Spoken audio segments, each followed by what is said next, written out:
গত শুক্রবার হঠাৎ করে আমার একটা কাজ পড়ে যাওয়ায় আমাকে যেতে হয়েছিল কালীঘাটে। এত রোদ গরমের মধ্যে মামামকে নিয়ে যায়নি। ও সকালে স্কুলে গিয়েছিল, তারপর ফিরে আসার পর পার্থ ওকে শরীর কাছে রেখে এসেছিল। আমি যখন বেরোই তখন সব ঠিকই ছিল। রাস্তায় হঠাৎ পার্থ ফোন করে বলে মেয়ে প্রচণ্ড কান্নাকাটি করছে। তারপর ওর কান্না শুনে আমি এগোবো কি পিছিয়ে আসছিলাম বাড়ি চলে আসবো বলে, তখন পার্থ বলল তুমি যখন বেরিয়ে গেছো তুমি চলে যাও, আমি ওকে সামলাচ্ছি। তারপর কিছু কেনাকাটা করে দোকান থেকে ওকে সুইটির কাছে রেখে আসি। তারপর সিচুয়েশন একদম নর্মাল। এবার আসি এদের কথায়। দুজনের বেশ কয়েকদিন হলো দেখা সাক্ষাৎ হয়নি। তো মামামকে আগের দিন বলেছিলাম তুমি সুইটি আন্টির কাছে কিছুক্ষণ থাকবে, শুভাঙ্গীর সাথে খেলা করবে, আমি একটু বেরোবো। তো শুনে বলেছিল যে হ্যাঁ ঠিক আছে মামাম, কোনো অসুবিধে নেই, তুমি যেও, আমি সুইটি আন্টির কাছে থাকবো, আর শুভাঙ্গীর সাথে আমি প্রচুর খেলা করব, প্রচুর মজা করব, অনেক অনেক এনজয় করব।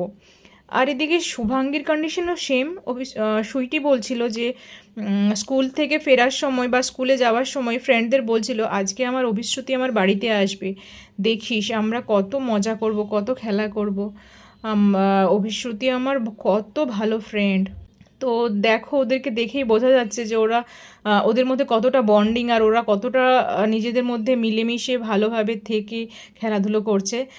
এমন নয় যে শুধু খেলাই করে, ঝগড়াও করে, মারামারিও করে, কান্নাকাটিও করে, কিন্তু তারপর আবার বুঝিয়ে দিলে দুজনের মধ্যে ভীষণ আন্ডারস্ট্যান্ডিং হয়ে যায়, দুজন দুজনকে হাগ করে নেয়।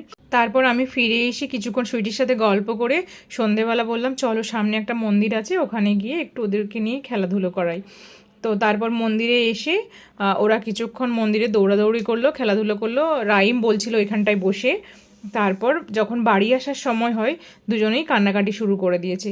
শুভাঙ্গী আমার কোলে উঠেছে আর মামামও আমার কোলে, বলছে যে দুজনেই বলছে আমাদের বাড়িতে আসবে। তো তারপর অনেক বুঝিয়ে শুনিয়ে দুজনকেই দুজনের বাড়িতে নিয়ে যাওয়া হলো। এটা ওটা বলে অনেক ঘুষ দিয়ে তারপর নিজেদের বাড়ি